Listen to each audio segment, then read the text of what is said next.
So in the last episode, we took a deep dive into the basics of visual effects development in Unreal. We opened up Niagara, we started to explain a lot of the basic concepts and dive into tinkering with some of the properties. And the end result that we made at the time was this sort of beautiful unicorn sparkle weapon pickup effect. But do you feel like we're ready to actually dive in and try to make our own custom effect? Yeah, let's do it. Okay.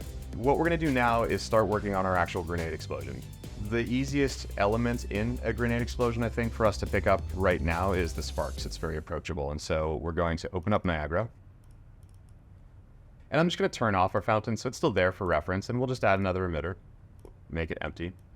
I typically don't recommend using the preview viewport in Niagara. And the reason being that you don't really have a good sense of scale here. So what I like to do when I'm working is just go ahead and close the preview, give myself more of this UI, and then move my Niagara window to the side so that I can actually just see my effect in context. And so I'm going to use the level preview as my viewport for our effect in Niagara. I did notice that when we made this sparkle pattern last time that it felt very large when we were looking at it in the preview, and then when we brought it into the level, I was like, oh, that's kind of... So I've fallen in love with the way an effect looks in the preview window and then moved it into the level and just kind of been heartbroken. So I prefer to just author in context. It kind of stays true to my concept that the more I see it in the game, the better. So, okay. Now, obviously, we don't have anything playing on our empty emitter because nothing is spawning, right? We have no spawn parameters or properties. And then there's no real properties for the particle set. The very first thing I'm going to do is create a burst. This is supposed to be a, so under emitter update, spawn burst instantaneous. This is supposed to be a spark explosion, so I don't want to spawn particles slowly over multiple seconds. I just want frame one to hit, and there's 50 particles, right? So I'll just go ahead and say the spawn count is 50. You can see that I have now 50 probably glowy dots stuck over top of each other. The next thing I want to do is just give them a little bit of velocity. So I'm going to come down to the particle spawn and give them an add velocity node. As soon as I do that, I'm going to get this warning over here with Niagara. And if you don't start from an empty emitter, you probably will never see this warning, but this is really cool. This is Niagara saying, hey, I don't have all the right modules and properties in place to be able to actually simulate. I've added velocity, but you'll notice that there's no particle solver down here. And so you can just click fix this issue and ta-da, it's done. So now you can see that my particles are off floating. They're all going in the same direction. It's just 50 up.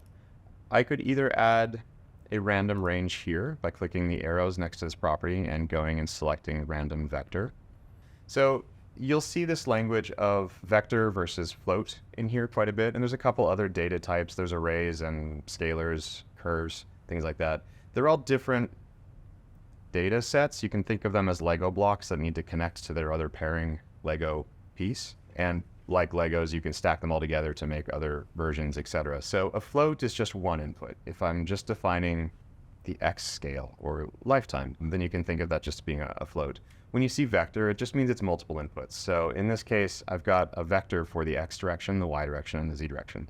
And I've got a random range of a min and a maximum. And so what I could do is I could come over here and say 500 and negative 500. And now you can see that every particle's picking a new direction within that range. This is one good way to define your cone angles and blasts and spread, etc. Niagara has this really cool shortcut, which is just from a point.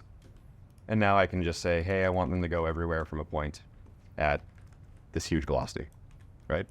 So right off the bat, they're already starting to feel a little bit explosive. A reminder that if you want to toggle your effect, which you're going to just see me do quite a bit, if you click in Niagara and press space, then you can kind of just feel it out. And what we want, because this is an explosion, so the timing here matters. With visual effects, it's usually about feel, and you don't really want just a soft explosion after you've blown something up. You want something to really pop and give you a sense of reward. So we're going to continue building on that concept here. This is a decent start. Obviously, the particles are really flying away like crazy, so I want them to have a really high velocity first, but then I want them to slow down. Do you remember what that node might be called from yesterday? I think that is is it our particle update? It's a field that we're going to add under particle update. Okay. Mm-hmm. Would it be the lifespan? No, that's something else. That's how long they live. Yeah, correct. So we're going to go with drag. Drag, that's right. Drag is going to add a friction to sort of slow down their velocity. And so you can see that just by doing that, they're getting slower. I can crank this up. I can go 5. And now I get a pop and a stop. That's pretty good. What I like to do with drag fields, because it gets a little bit tricky to feel like you've got enough control, because now this 5 is going to crush any other, like if I wanted to add turbulence, that 5 of drag is going to crush my turbulence and the ability to make it swirl. And so I like to animate this down. So we'll just go ahead and drop in a float from a curve over here. So again, this is a single entry float, and I'm now just saying, hey, make it give me curve controls for it. By doing this, you can see that I've got at birth a value of 1 and at death for every particle a value of 0. And I can actually just keep it like that, come down here with the scale curve and insert 5. And so now they're going to have that drag field very high at first. They're going to slow down quickly, but I've got a lot of extra leeway to add turbulence, which is the next thing I'm going to add. We're going for maybe embers instead of sparks. Mm-hmm. Sparks fall, right? And I think what I want is for these to rise and be turbulent and swirl and have some chaos and things like that. So we'll go ahead and add a curl noise. Curl noise is a super cool function that basically just makes everything feel turbulent. You're going to see this as soon as I crank it up. It starts off a little bit low, so let's go insane. Let's go 5,000. They just kind of jitter. That's the strength. And then the frequency here, smaller numbers, lower frequency means you start to get bigger, broader movements. So if I do like 5 instead, you can see that it's less localized jittering and more big, broad, sweeping motions. Kind of cool. I don't know what to put here. Let's do 1,000. And then maybe I'll leave it at 50 just to see how we get going with this. I also said that I want them to rise. So when I'm building effects, I kind of just think through what do I want them to do, and I just give myself the controls. And then after, at some point, once we have all the controls in place, we're just going to start tweaking and experimenting. So now I want them to rise. That's just an acceleration. You could use gravity or acceleration. They both effectively give you the same controls, but gravity is just a shortcut for falling. In this case, I want them to rise. So we will go ahead and make them go up in Unreal about 500 units. And now they kind of float away. Sound good? Yeah, it's great. Okay. So I've been looking at motion a lot right now. They're giant spheres, right? So I'm going to start playing with the size. We're going to save color and texture, I think, for last. But I want to start really just playing with the size and make them look and feel like a rewarding impact. So if I go back to my Initialize Particle module over here. Oh, and we haven't actually set the lifespan or anything either. So I was going to say the lifetime they just exist. Yeah, they're there for a long time, and then they should all pop at the exact same time. That's really bad, right? Yeah. There's an adage that I might be the only effects artist that says this, but I like to say it. As an effects artist, we need to make sure that we tell the story of the birth and the death of our effects. You'll see in a lot of older games or a lot of portfolio pieces that somebody pays a lot of attention to the start of the effect, that explosion, and then they kind of forget to make the compelling smoke swirl and fade out as the effect is dying, and so it feels disappointing in the end if you watch it. So one of the keys to that is making sure that there's random. Random is usually our friend. So I'm going to go ahead and say, let's change this to a random lifetime. And let's do I'll leave it at 1 and 2. I think that's fine for spark burst or embers. So you can see they start to pop out and do their thing at different times. Now let's go down to their scale. Right now it's unset, so we're just using defaults. I really want for these to be elongated instead of just completely uniform. So I'm going to use a random non-uniform. And we'll start with 3 and 10. I'm going to go for like a 3:1 aspect ratio. Sure. So sort of an ellipse. Actually, let's do a 1:4. So 3:12 and then 10:40. Okay, so you can see that I'm getting some random ranges now in that scale. Now, the next immediate thing that you're going to notice is, hey, they're all just pointing upwards. And that's because we haven't applied any rotation, or we haven't tried to make them face anything. By default, with sprites, they're just camera-facing squares. And so everywhere that you look, the cameras, or the sprite is just going to rotate with you. If we go down to the renderer, we can actually come over to this alignment property. This is a new one. I've never explained this to you. And one of the options is this very beautiful shortcut of velocity aligned. Click that, and look, now they point in a direction. So that's already starting to feel gamey. They're still just circles, but a little bit better. I want to go ahead and give myself some control to make them scale over their lifespan. So the way that we would do that is the scale size, which I'm just going to search for size, scale sprite size. This allows me to go in and animate each particle's size over the course of its lifetime. And I'm going to invert this. And then what I like to do, so by inverting it, I have it starting at a multiplier of 1. By the way, I should mention any of these scale named properties, what they do is they multiply against another property. So I have defined a size over here on my initialized particle. And over here with this scale, what it's doing is it's multiplying against it. So if I change this to a value of 2, then it's 2 times that initial size that I've defined, with 3, etc., 6.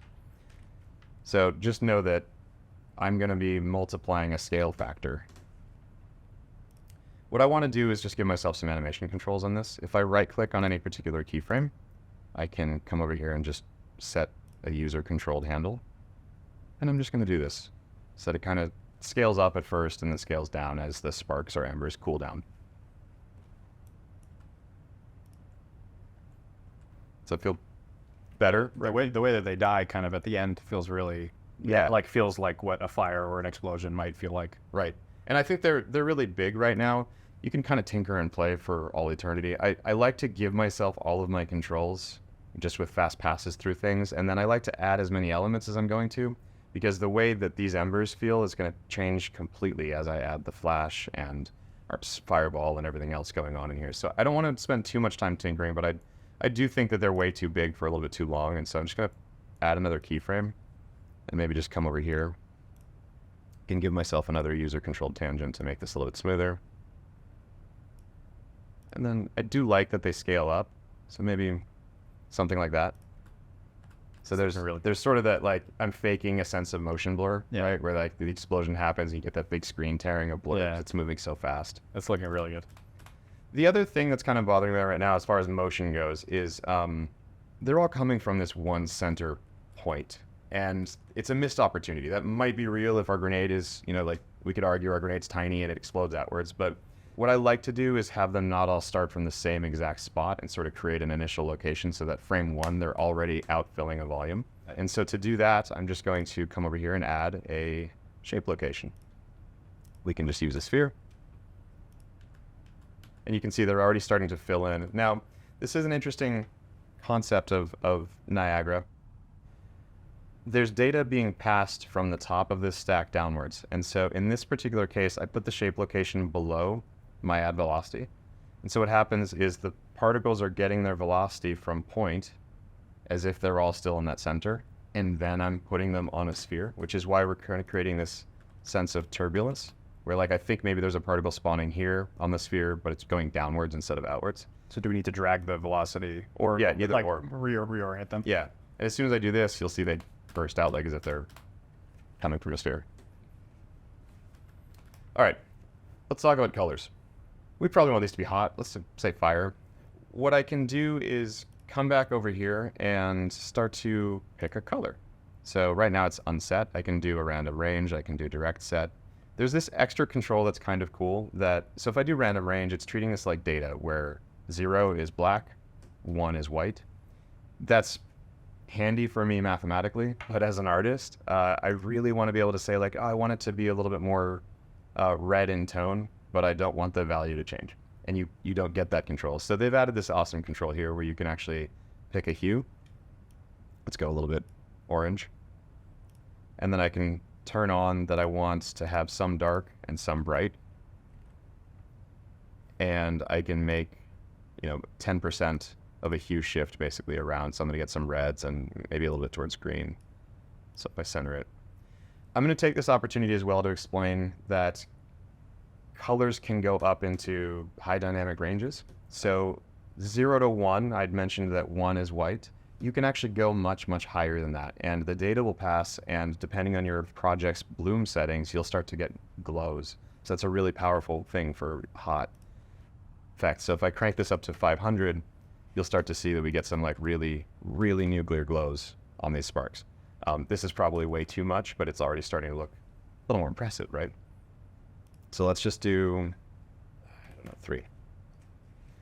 Just to get a little bit of variation. The next thing that I want to do is actually animate this because they're kind of starting this color, but embers, they go from hot yellows and whites down to like a dark, cool brownish red. And so if I come down to my particle update and do a scale color, then I once again have controls here that are multiplying against those initial properties set.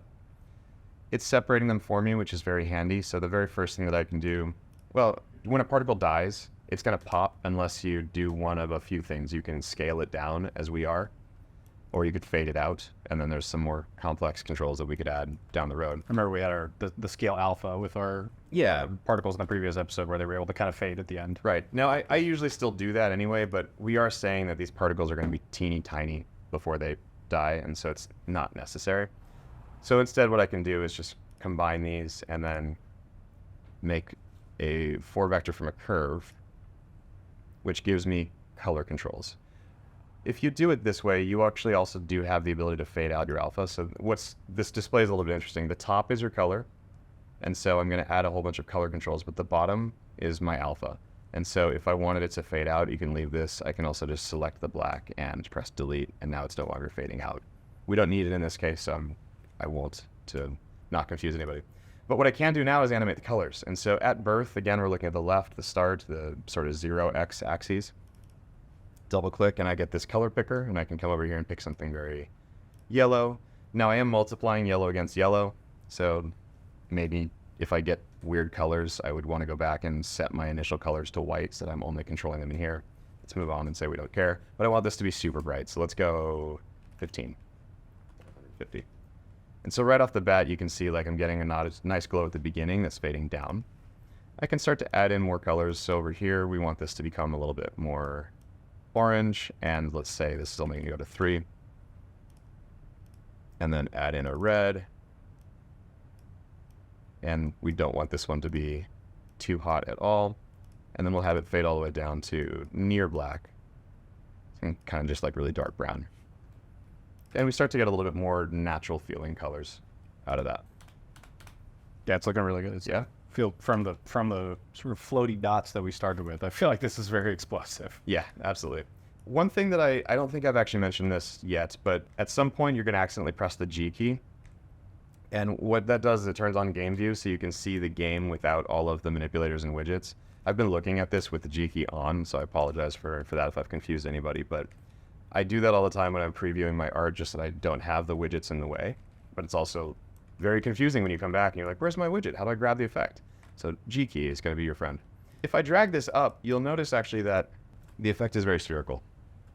That can probably be fine, especially for the spark burst and an explosion. I think we'll go ahead and move on with that. But I do want to go ahead and consider what we need to do to make this useful for how to hook it up in game.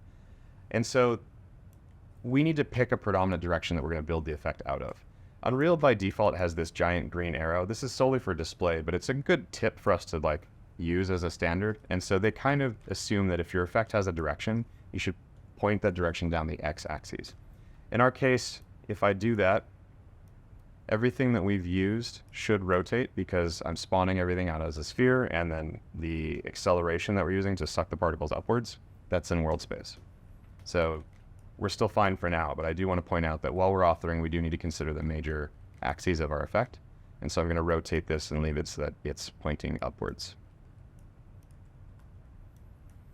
All right, I think we're at a point now where the next thing we need to do is actually see it in game. I think we have an explosive burst of sparks, but I would really want to see this in game and understand how it feels, how the scale is, etc. Like I think this might be outlandishly large. I don't really know yet. So I think we're going to stop this episode here, unless you have any questions on any of the tinkering that we've done so far. I think the one thing I did want to point out, I think that's a valuable thing to sort of recap, and you tell me if I'm thinking about it the wrong way, but it seems like an important part of making things feel more alive and less linear is this idea of playing between different vectors, I guess, like creating some sense of randomization to give it life versus just a linear scale between two vectors. Like I feel like we kind of saw that across the board in everything we did, whether it was colors or velocity. So I think that's a cool thing to take away from this. Yeah, and I think one of the things that you'll start to realize as you continue working and dabbling is that when you have something that's not random or inorganic, your eye's drawn to it right away. And usually with effects, having your eye drawn to anything in particular is probably going to be a bad thing because we're not making actual like gigantic fluid simulations. We're faking a lot in this. And so we like to use randoms as much as possible so that it breaks up edges and it makes it so that it's harder to spot patterns. The other thing that you kind of hinted at that we always want to do is avoid think I have it here. Avoid linear lines. In animation, one of the principles is that linear always feels bad. It's another thing that always draws our eye to it. But you can do so much easing and oomph and like just make power in your motion by using curves as opposed to linear straight lines. Yeah, absolutely. I guess that was a cool sort of overarching thing that I noticed throughout everything that we're doing. Yeah, absolutely. Okay, the last thing that I'm seeing that we need to, you should stay on me for this one actually, is naming conventions. Always name your work as you're going. This is our embers. That's important because as we add more emitters, we're not going to know what's what. So, and I think let's call this episode here. In the next episode, we're actually going to dive into blueprints and do a really quick overview of how the game itself is actually made, and then connect our effects so that when we fire that foam ball, it actually spawns our effect. Yeah, absolutely. And go ahead and subscribe to our YouTube channel, guys, if you're enjoying the content. You can also check out our socials. They're going to be linked below, as well as on our website, beyondfx.com. We do a ton more educational content. We have quick tips. We have medium form tutorials, obviously courses like this. So we got a lot of cool stuff. So stay tuned and subscribe and follow us on our various platforms.